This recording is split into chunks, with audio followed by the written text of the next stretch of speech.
आज आपण पाहणार आहोत रव्याचे मोदक। त्याच्यासाठी मी एका भांड्यात इथे थोडंसं तूप घेतलं आहे, तुम्ही तेलही घेऊ शकता, आणि 1 वाटी जाड रवा घेतलेला आहे, ह्या वाटीच्या मापाने घेतलेला आहे बघा। रवा चांगला भाजून घ्यायचा आहे, परतून घ्यायचा आपल्याला।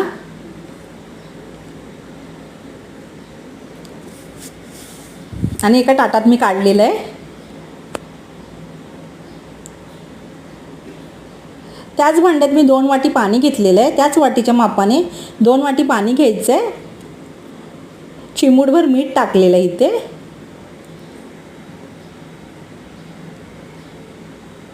पाणी गरम झालं की आपल्याला भाजलेला रवा टाकायचा आहे। आज संडे असल्यामुळे व्हिडिओ टाकायला उशीर झालेला आहे।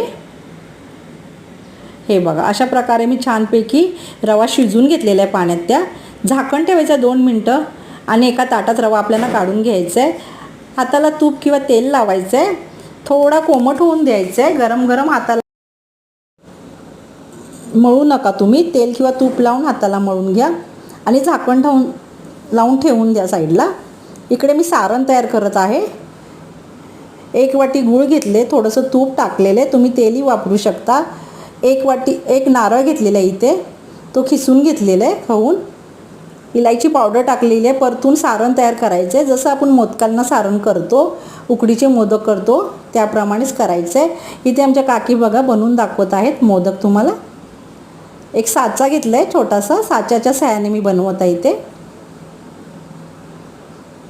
हाताने काय व्यवस्थित जमत नाही, त्यामुळे आम्ही साच्याच्या सहाय्यानेच केलेलं आहे मोदक। तेल लावायचं साच्याला, तूप किंवा तेल लावा, आणि जे रव्याचं आपण मळून घेतलेलं पीठ आहे ते टाकून गोळा त्याच्यात सारण भरून घ्यायचं आहे, पॅक करून घ्यायचे। अशा प्रकारे मोदक बनवले छोटे छोटे।